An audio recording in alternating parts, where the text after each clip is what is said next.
que Jésus est. Tu vas appeler le sang de Jésus. Que le sang puisse te laver, te purifier, te justifier, afin d'entrer pur dans sa présence. Alléluia. Élève ta femme. Yahweh, purifie-nous, Seigneur. Sanctifie-nous, Jésus. Sanctifie-nous, Père de gloire. Purifie-nous au nom de Jésus. Purifie-nous, Père de gloire. Par le nom puissant de Jésus. Par le nom puissant de Jésus. Sanctifie-nous, Seigneur. Purifie-nous, Père de gloire. Purifie-nous, Seigneur. Yahweh, ton sang, Jésus. Ton sang, Père de gloire. Ton sang, le roi de gloire. Ta miséricorde, Seigneur. Ta miséricorde, Papa. Certainement, nous avons, Seigneur, assisté à ton esprit. Nous avons assisté ton esprit. Nous avons assisté ton esprit. Seigneur, nous avons assisté ton esprit, Seigneur. Que ton esprit, Seigneur Jésus, puisse maintenant ton sang puisse nous laver, ton sang puisse nous purifier, que ton sang puisse nous justifier ce matin. Alléluia.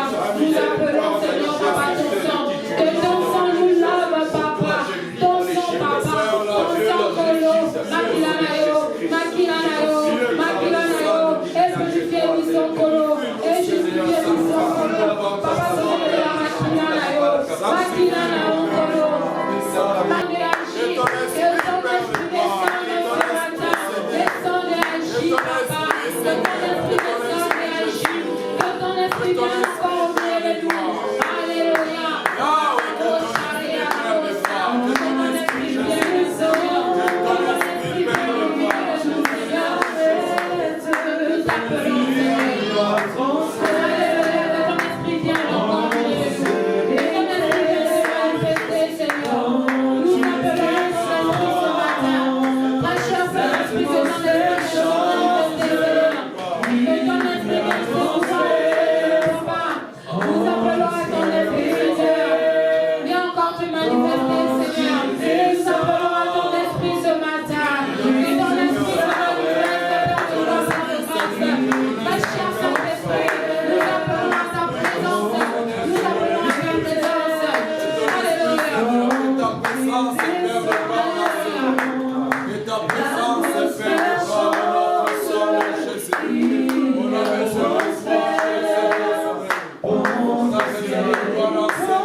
Alléluia, voici le moment tant attendu, le moment de la parole.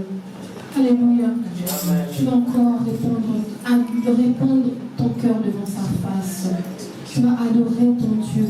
Tu vas préparer ton cœur à recevoir la séance ce matin. Alléluia. Parce que Dieu, il peut réellement satisfaire celui-là qui le cherche. Il peut réellement te donner ce dont tu as besoin. Je ne sais pas ce dont tu as besoin ce matin, mais laisse-moi te dire, je connais une personne qu'on appelle Jésus, qui a pris le fardeau à la croix de Golgotha, qui a pris cette peine-là, qui a pris cette souffrance-là, qui a pris cette dépression-là, qui a pris cette chose qui te dérange. Il s'appelle Jésus. Alléluia. Tu peux satisfaire celui qui te cherche, celui qui te cherche. Oh, tu en es capable. Tu sais satisfaire, tu sais satisfaire celui qui te cherche, celui qui te cherche. Oh, tu en es capable. Satisfaire celui qui te Alléluia. Nous allons appeler l'homme de Dieu pour la parole. Acclamons pour la gloire de Dieu.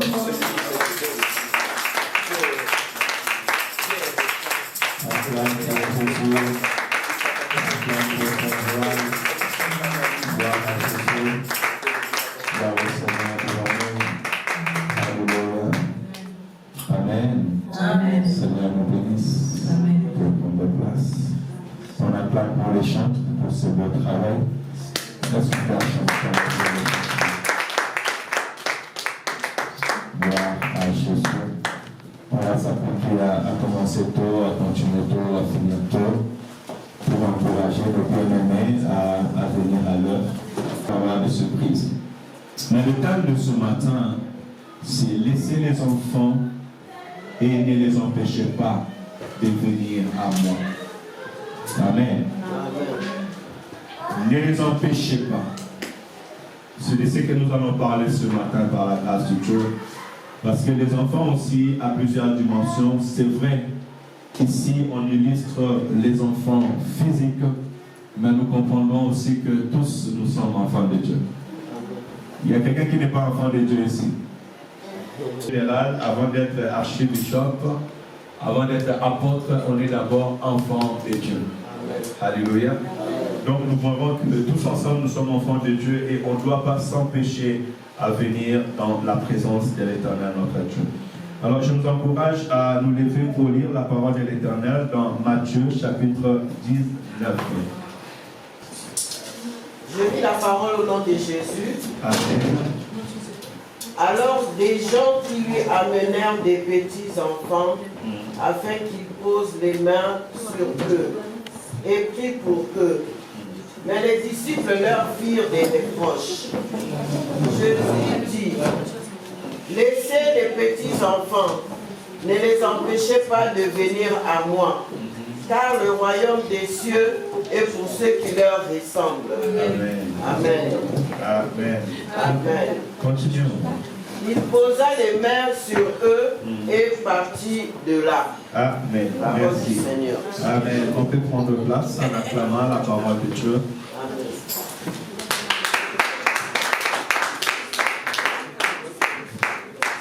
Laissez les petits enfants venir à moi. Ne les empêchez pas, car le royaume des cieux est pour ceux qui leur ressemblent. Amen les enfants. Amen. Vous êtes contents d'être avec nous? Oh, que Dieu vous bénisse abondamment. Gloire à Dieu. On peut prendre place, s'il vous plaît. Vous savez, c'est la joie d'être en famille. C'est la joie de voir cette génération qui est en train de grandir. Alors, notre message aujourd'hui, c'est ne les empêchez pas. Ne les empêchez pas de venir à moi. Ça, c'est la parole de Christ. Ne les empêchez pas de venir à l'église. Vous savez, on empêche des fois, par nos œuvres, par notre attitude, par notre comportement, par nos actions, des enfants de Dieu à venir à Dieu. Il y a des femmes qui empêchent leur mari de venir à Christ. Il y a aussi des maris qui empêchent leurs femmes de venir à Christ. Même des parents qui empêchent leurs enfants à venir à Dieu. Alléluia. Ils vont te suivre pendant un temps parce que tu es leur père, parce que tu es leur mère, mais tu vas découvrir pendant un moment, tellement peut-être tes œuvres étaient contraires à ce que tu disais ou tu faisais apparaître, ça fait que ceux-là qui devaient croire ne croient pas. Alléluia. Alors par la grâce de Dieu, par la lumière de la parole, nous devons faire cet effort de ne pas empêcher, pas seulement les enfants, mais de ne pas empêcher notre sphère, notre entourage de ne pas venir à Christ. Alléluia. Alors, empêcher, c'est faire en sorte que cela ne se produise pas. Rendre impossible en s'opposant. Normalement, tu n'es pas un opposant, parce que moi je sais que les Congolais aiment beaucoup des opposants. On s'oppose à tout et à rien. Alléluia. Amen. Mais cette sorte d'opposition, des fois ça peut être inconscient. Des fois ça peut être inconscient. Alléluia. Amen. Sans éveiller, pensant que peut-être on est dans les bons, mais on est en train d'empêcher d'autres personnes à venir à Jésus-Christ. Et que le Seigneur nous aide vraiment dans cette parole. Alors, comme j'ai des enfants aujourd'hui, je ne peux pas aller trop loin. J'essaierai d'avoir un langage simple. Dans le verset 13, on nous dit, alors on lui amena des enfants. Qui est lui? C'est Jésus. Qui est Jésus? Jésus, c'est l'Éternel qui sauve. Alléluia. Amen. Jésus, c'est l'Éternel ou c'est le Dieu qui sauve. Amen. Pourquoi je dis cela? Il déclare que l'ange, lorsqu'il apparait à Marie, il va dire à Marie que tu auras un enfant et cet enfant, tu l'appelleras Jésus. Et lorsque Joseph va apprendre que cet enfant, sa femme est enceinte, Joseph va vouloir laisser cet enfant parce qu'il n'avait pas encore connu, laisser la femme parce qu'il n'avait pas encore connu sa femme. Et l'ange va venir à lui et va lui dire, ne laisse pas Marie pour ta femme, car l'enfant qu'elle porte est l'œuvre du Saint-Esprit. Tu l'appelleras Jésus et c'est lui qui sauvera son peuple de ses péchés. Alléluia. Voilà pourquoi, par rapport à la parole de l'ange, nous déclinons par là que Jésus-Christ est l'Éternel, il est le Dieu qui sauve. Et la prophétie a dit, voici la Vierge deviendra enceinte. On l'appellera Emmanuel, Dieu parmi nous. Donc Jésus-Christ est donc le Dieu qui est venu sur la terre parmi nous pour nous sauver de nos péchés. Mais plus loin encore, Jésus-Christ est celui qui a écrasé la tête du serpent ancien. Dans le livre de Genèse chapitre 3 verset 15, la parole me dit, je mettrai l'inimitié entre ta descendance et sa descendance. Celle-ci t'écrasera la tête. Et toi tu les mordiras les talons. C'est pour cela on dit l'Éternel qui sauve. Comment Jésus-Christ nous a sauvés? Jésus-Christ nous a sauvés en se sacrifiant lui-même. Ainsi Jean-Baptiste, le voyant venir, il va dire, voici l'agneau de Dieu qui ôte le péché du monde. Or l'agneau, on devait le présenter en sacrifice, en autel. Et Jésus-Christ, lorsqu'on l'a arrêté, on lui a amené au mont Golgotha. Et Golgotha qui veut dire le lieu du crâne. Alléluia. Et c'est là où il devait écraser la tête du serpent ancien. Tout simplement, même quand je dis écraser la tête, ça c'est même une sens figuré, ça veut dire que les projets du diable, les pensées du diable, parce que c'est dans la tête qu'on trouve les cerveaux. Et c'est dans les cerveaux qu'on commence à réfléchir. Alléluia. Tu réfléchis dans ton cœur ou dans ton cerveau? Tu sais, il y a des gens qui réfléchissent dans leur cœur. Il y a d'autres gens qui réfléchissent aussi dans les cerveaux. Mais je vais te dire qu'on donne les cerveaux pour réfléchir. Alléluia. Parce que dans le cœur, c'est les sentiments. Là, on coupe Alléluia. Réfléchissons dans les cerveaux. Et alors, les pensées, en fait, les cerveaux, c'est l'image du pensée. Alors, dans ses pensées, le diable a voulu tromper l'homme, amener l'homme loin de la face de l'Éternel ou amener l'homme à la rébellion. Au premier pas, il pensait qu'il a reçu. Mais l'Éternel, notre Dieu, lui a contredit. Parce qu'il a utilisé seulement l'homme de Jésus pour venir écraser la tête du serpent ancien. Alléluia. Amen. Que le Seigneur soit glorifié parce que à travers la mort de Jésus-Christ, nous sommes rachetés. Et aujourd'hui, nous appartenons à Christ. La Bible dit, le châtiment qui nous donne la paix est tombé sur lui. Et c'est par ce merveilleux, c'est par sa souffrance que nous sommes sauvés. Alléluia. Ainsi donc, Jésus-Christ, quand il est venu sur la terre des hommes, il est venu pour tout homme, petits et grands. Alléluia. Sans distinction, homme ou femme, de toutes les nations, de toutes les races et de toutes les tribus.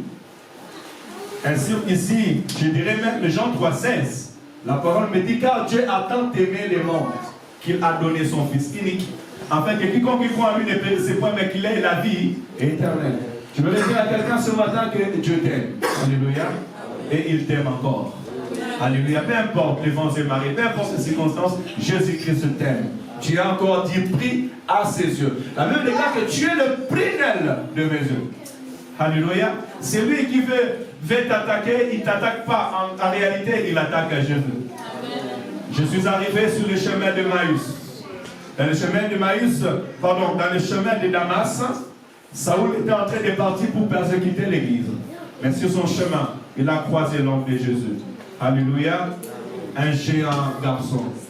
Fort, beau, puissant, glorieux. Et lorsqu'il a croisé, Saoul lui a demandé, qui es-tu? Il a dit, je suis Jésus que tu persécutes. Mais moi, je ne t'ai jamais persécuté. On m'a dit que tu étais mort. Oui, j'étais mort, je suis vivant. Celui qui persécute l'église me persécute. Celui qui persécute mes enfants me persécute. Alléluia. Alors je voudrais dire aux enfants, nous avons un défenseur. Alléluia. Nous avons quelqu'un qui prend soin de nous, c'est quelqu'un qui veille sur nous. Et je voudrais dire aux enfants de Dieu, à tout enfant de Dieu, sachez-le que tu as un défenseur. Amen. Tu as celui qui te défend. Il te défend dans le visible et dans l'invisible. Il ne t'abandonnera jamais, il ne te laissera jamais. Ainsi dit dans la parole, même si une mère venait oublier le fruit de ses entrailles, ah maman, pourquoi ça moi là? C'est difficile de voir une mère oublier le fruit de ses entrailles. Même s'il ne le voit pas, elle ira dans le cœur. Moi j'ai un enfant quelque part. Mais la Bible dit, si jamais il arrivait, peut-être ça peut être, si je vais dans les temps, tierce dans une minute ou dans une heure. Tu prends une tierce dans une heure, je ne sais pas combien, dans quelle minute tu vas le compter. Mais dis, moi l'Éternel, ton Dieu, je ne t'oublierai jamais et je ne t'abandonnerai jamais. Alléluia. Amen. Alors Jésus-Christ est venu pour nous tous, pour pouvoir nous sauver et nous libérer. Et je te dirai encore que tu as la place dans la maison de Dieu. Tu as la place auprès du Seigneur, notre Dieu. Mais maintenant, il y a quelque chose qui va arriver. C'est qui va maintenant nous interpeller. Dans le verset 13, on nous dit, mais les disciples les empêchent de pousser. Avant même que Jésus-Christ dit qu'il ne les empêchait pas, la Bible nous dit que les disciples les poussaient pendant Tindi Kabangu. Alléluia. N'est-ce pas étrange cet acte-là? Disciples, Pierre. Oui, les noms des disciples de Jésus, citez-moi les noms. Oui, Pierre, bravo. Ils sont à combien déjà? Ah, on peut acclamer pour nos enfants, ça va? Donc on a Pierre. Il reste 11. Ouais, Judas. Il reste 10. Les parents, vous pouvez les aider, les soutenir. Jean, oui, c'est moi. Après.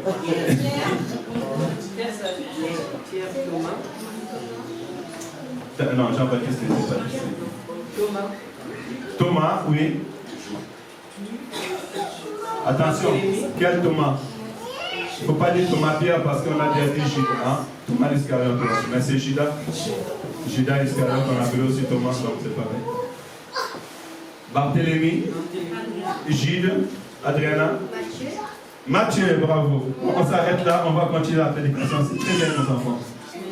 Les disciples, ceux qui étaient censés de marcher avec Jésus-Christ, ce qui était avec Jésus-Christ, on peut dire aussi qu'il pouvait être aussi d'un côté conseiller, parce que des fois pour prier, Jésus-Christ lui demandait à venir prier avec lui. Et à un moment même, Jésus-Christ a demandé à ses disciples en disant, qu'est-ce que le monde dit de moi? Et vous, qui dites-vous de moi? Les disciples étaient aussi ceux qui aidaient Jésus dans des tâches générales, parce qu'à un moment, devant le puits avec la femme samaritaine, la Bible déclare que les disciples étaient partis pour chercher la nourriture pour Jésus-Christ parce qu'il a eu faim. Alléluia. Donc je prédis que c'était sa ceinture, c'était ses gardes-corps qui veillaient sur lui. Mais les enfants qui voulaient venir, enfin qui prient pour eux, les disciples ont commencé à les repousser. Humainement, physiquement, on peut aussi ne pas les tenir rigueur. Parce que c'est le maître. N'est-ce pas? On ne touche pas au maître. Ah, vous êtes là, vous allez déranger. Alléluia. Il y a des gens qui sont venus voir Jésus. Des adultes, des gens qui sont malades, des gens qui ont des soucis et des problèmes. Vous, les enfants, quand vous venez, vous dérangez directement. Alors, restez loin de Jésus-Christ. Vous avez bien aimé dans le Seigneur, des fois nous faisons des choses inconsciemment. Alléluia. Je ne tiens pas rigueur aux disciples, mais l'objectif était qu'on prie pour eux. On prie pour ces enfants. L'objectif était que ces enfants puissent se rapprocher auprès du Seigneur. Alléluia. Ainsi donc, bien aimé dans le Seigneur, souvent aussi, nous voyons, on peut amener quelqu'un qui souffre à l'église, mais c'est difficile qu'il voit le pasteur.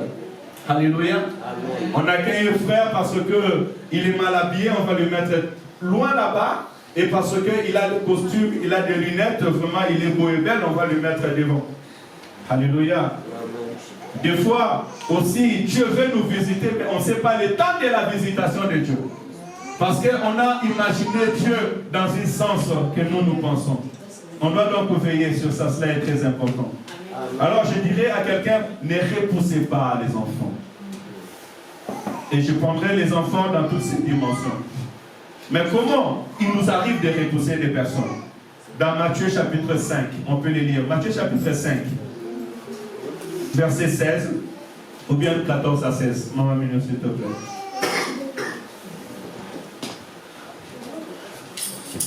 Matthieu 5, verset 14. Vous êtes la lumière du monde.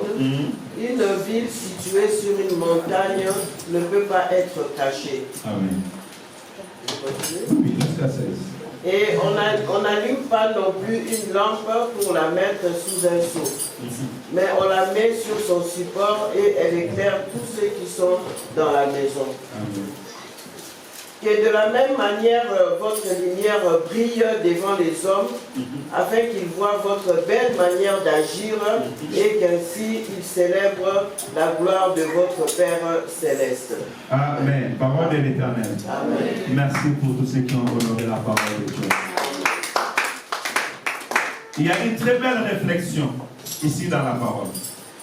Vous êtes les sels de la terre, mais si le sel perd sa saveur, avec quoi la lui rendront-on? Il ne sert plus qu'à être jeté dehors et foulé aux pieds par les hommes. Alléluia. Amen. Bien souvent, bien aimés dans le Seigneur, nous repoussons des enfants de Dieu, nous repoussons des hommes et des femmes à venir à Jésus parce que nous perdons notre saveur. Alléluia. Tu perds ta saveur étant enfant de Dieu. Vous savez, lorsque quelque chose devient dégoûtant, on ne peut plus les manger. Alléluia. Lorsque les choses deviennent dégoûtantes, même la maison devient désagréable. Alléluia. Amen. Une femme qui est dégoûtante, même si elle a toute la beauté du monde, ou un homme qui devient dégoûtant, même s'il a toute la beauté, toute la richesse du monde, la vie devient difficile. Et son approche devient difficile. Alléluia. Alors nous étant enfants de Dieu, nous étant peuple de Dieu, disciples, Jésus-Christ va dire que vous êtes les sels de ce monde. Mais si vous perdez votre saveur, et aujourd'hui beaucoup d'entre nous ont perdu cette saveur. Il y a beaucoup de personnes qui ne prient plus parce que nous avons perdu notre saveur. En réalité, un enfant de Dieu doit être capable d'attirer. Nous sommes comme des miels qui attirent des abeilles. Alléluia. Amen. Un enfant de Dieu, tu dois attirer. La Bible déclare, allez dans tous les mondes et faites de toutes les nations mes disciples. Comment tu vas aller dans le monde? Comment tu vas faire des disciples si tu n'attires pas des hommes et des femmes auprès de toi? Alléluia. Amen. Il est anormal que parce que tu es là, des personnes ne veulent plus être là. Amen. Amen. Oh, moi je ne veux pas partir dans cette église. Pourquoi? Parce que je connais cette sœur-là. Elle m'avait fait ceci, elle m'avait fait cela. C'est la honte. Tu as perdu ton goût, tu as perdu sa saveur. Alléluia. Amen. Nos œuvres, et je précise au verset 16.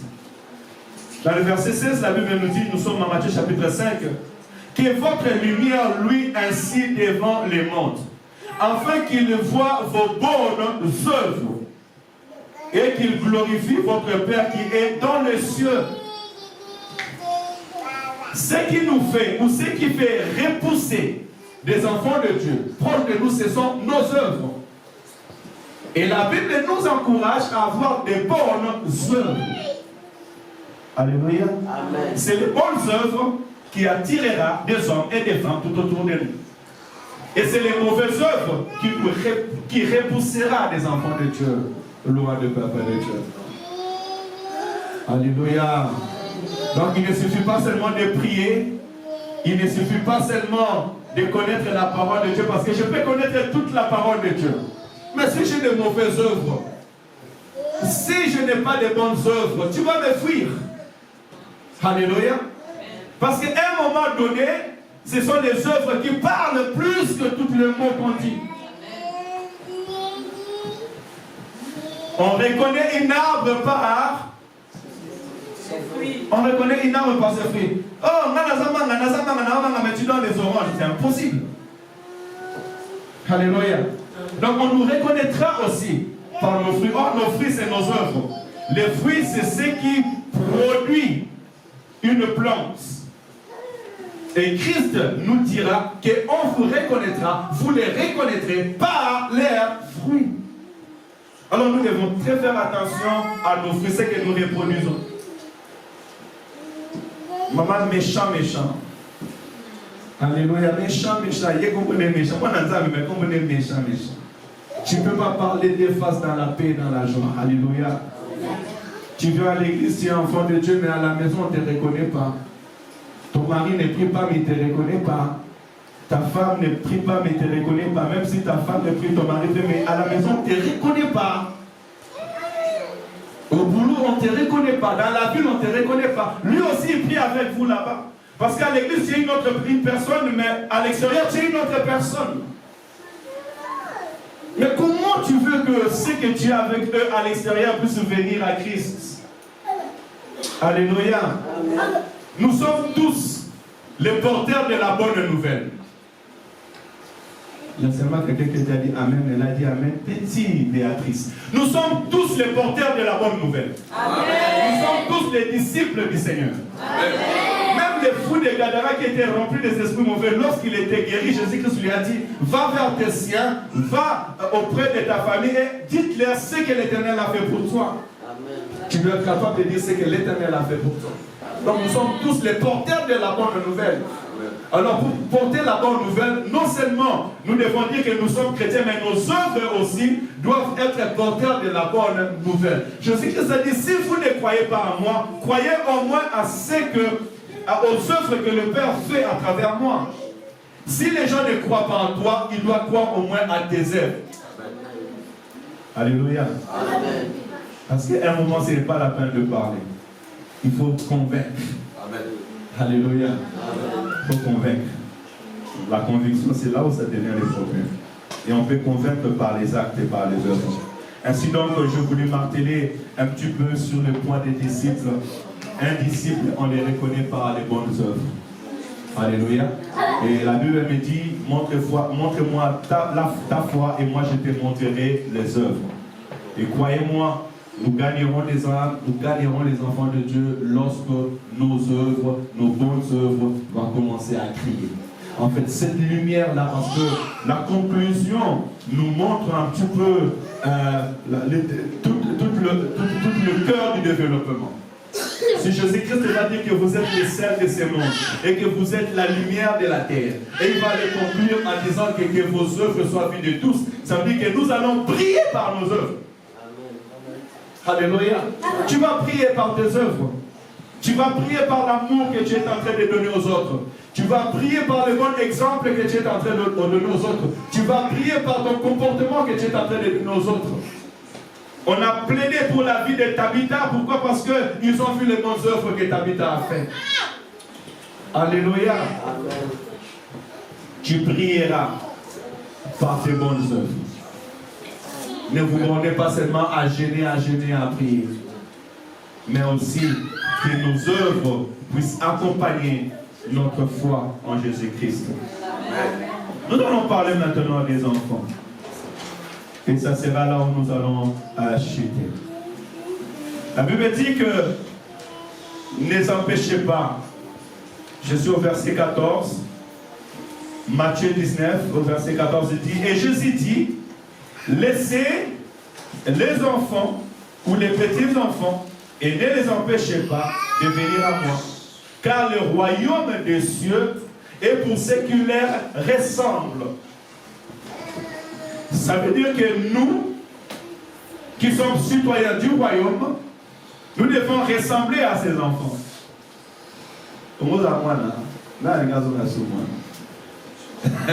Alléluia. C'est bon, hein? Tu ne souffres pas. Hein? On s'occupe de toi, on te donne à manger, on va travailler, toi tu es calme. Ah, c'est bien que le Seigneur vous dise ça abondamment. Le Seigneur a voulu attirer les disciples tout autour de lui pour montrer aux grands que si vous voulez vraiment être mes disciples, vous devez ressembler à ces enfants. Être comme eux.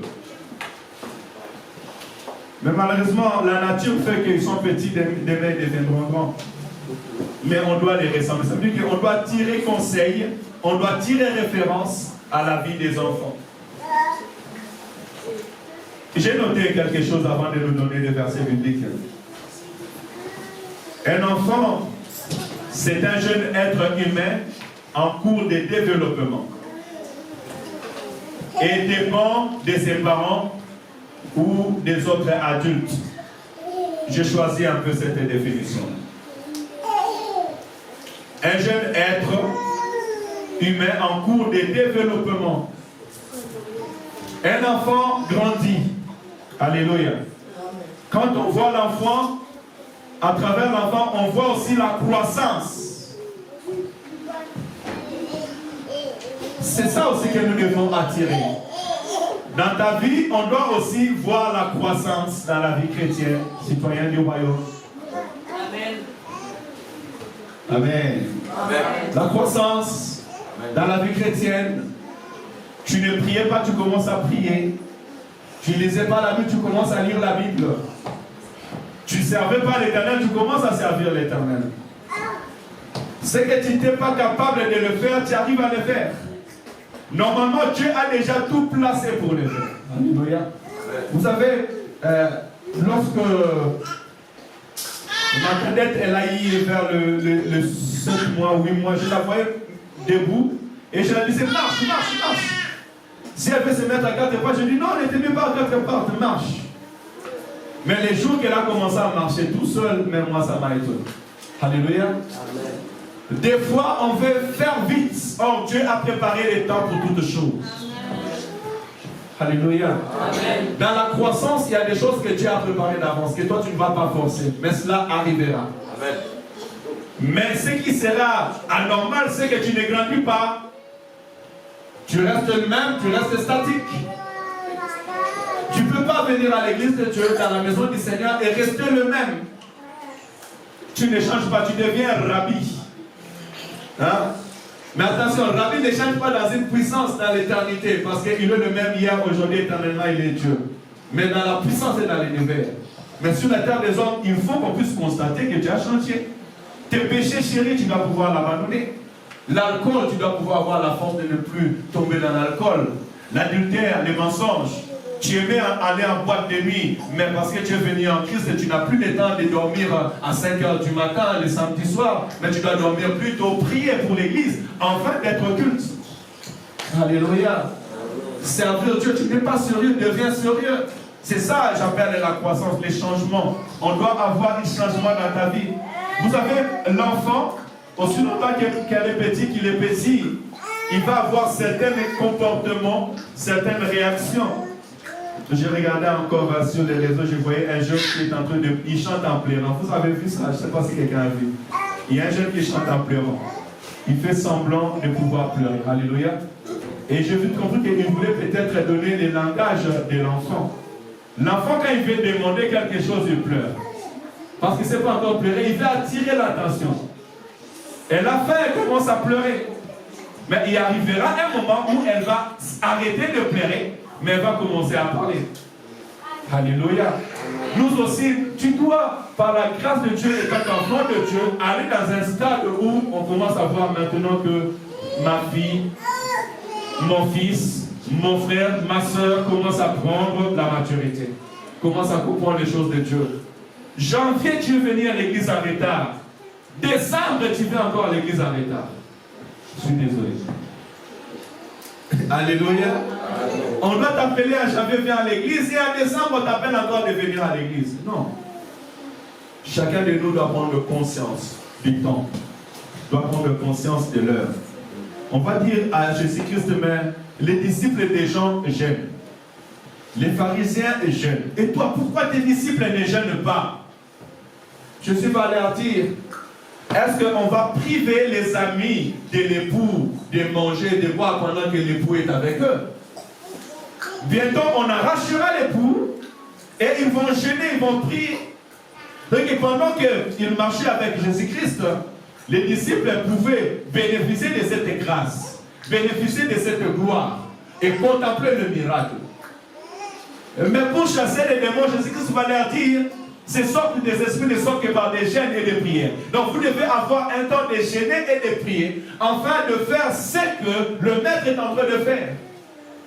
Tu vas grandir quand tu vas commencer à prendre des décisions toi-même de jeûner et de prier. Quand tu vas commencer à te discipliner. Vous voyez les enfants quand ils sont là, il y a des hommes encore qui portent les couches, mais il y a d'autres qui ne portent plus les couches. Ils se sont disciplinés. Il y a d'autres qui commencent à aller aux toilettes tout seuls. Il y a d'autres qui ont encore besoin de temps. Alléluia. Ça veut dire quoi? Ça veut dire que dans leur pensée, ils commencent à avoir de l'éveil pour pouvoir faire. Ainsi aussi, nous aussi, spirituellement, nous devons commencer à devenir éveillés.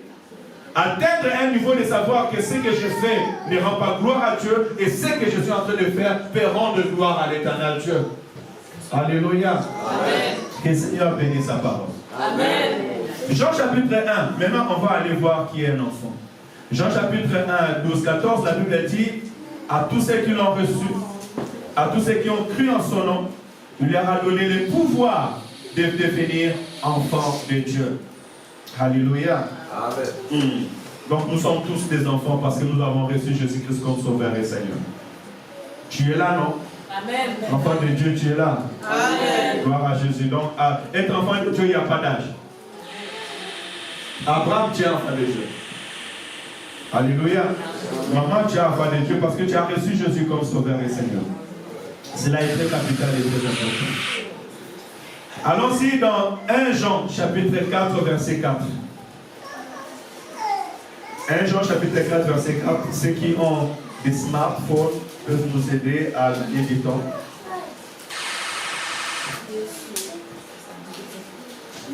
1 Jean, chapitre 4, verset 4. On nous écrit, là, ne va pas dans l'évangile des gens, s'il te plaît.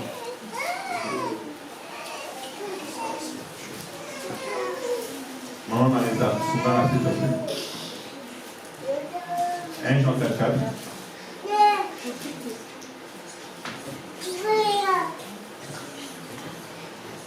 Je lis la parole de Dieu. Amen. Vous, petits enfants, vous êtes de Dieu, et vous avez vaincu ces gens-là, car celui qui est en vous est plus grand que celui qui est dans le monde. Amen. Alléluia. Amen.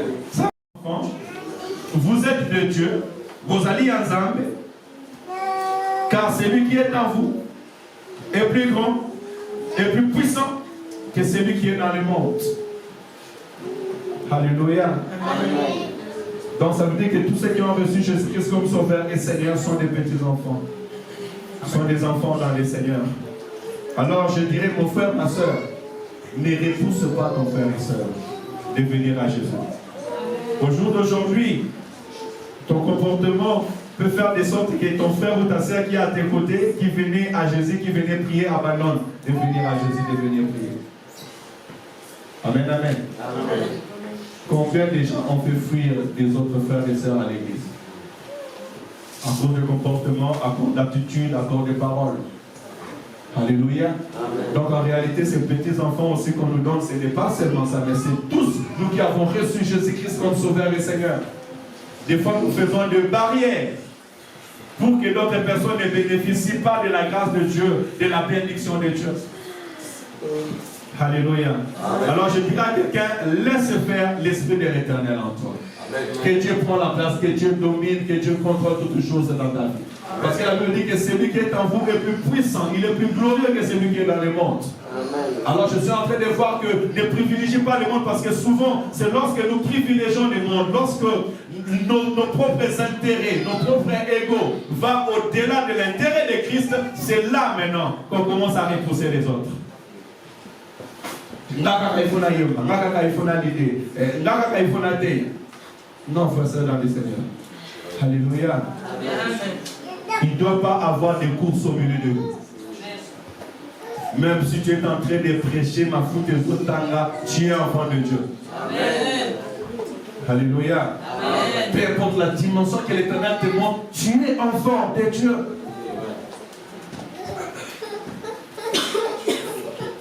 Il faut savoir que Élie est passé, Abraham est passé, même notre Seigneur Jésus-Christ a fait 3 ans sur la terre des hommes, il est monté au ciel. Si nous ne sommes pas des générations qui vont voir Jésus-Christ venir dans la gloire du Père, nous passerons, et peut-être c'est au milieu de nos enfants qu'il y aura des prophètes et des prophétesses. Je ne dis même pas peut-être, au milieu de nos enfants, il y aura des prophètes et des prophétesses et des pasteurs. Amen. Alléluia. Amen. Ça veut dire qu'il y a un temps où nous allons passer. Mais l'objectif est que nous avons gagné des âmes pour Christ. Amen. Alléluia. Amen. L'objectif est qu'ensemble, nous partons pour le royaume de Dieu, nous partons pour la rencontre de notre Sauveur et Seigneur Jésus-Christ. Cela est très capital et très important, bien aimé. Je m'en vais pour aller finir. Lisez 1 Pierre chapitre 2, versets 2 à 3. 1 Pierre chapitre 2, versets 2 à 3.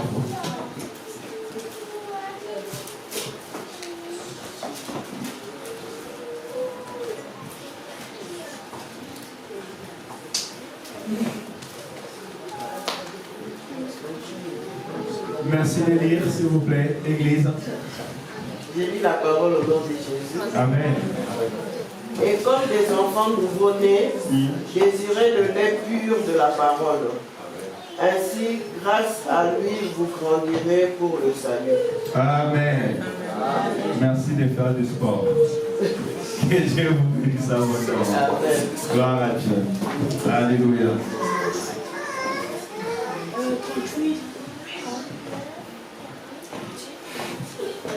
Les enfants vont se préparer pour venir faire le spectacle.